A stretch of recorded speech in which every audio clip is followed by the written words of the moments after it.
Ayusin ko muna to guys, tali-talian ko muna para maihatid ko na dun sa mga alaga ko. Ayos na guys, naitali-tali ko na yung mga nakuha kong kumpay. Ito guys oh, ayusin ko naman to para dadali na dun sa mga alaga ko.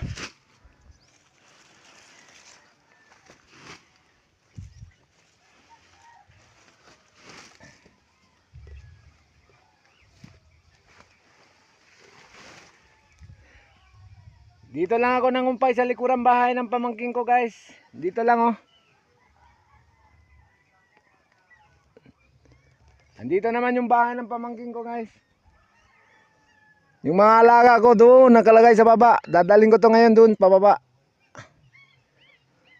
Hanggang dito na lang muna guys. Thank you for viewing guys.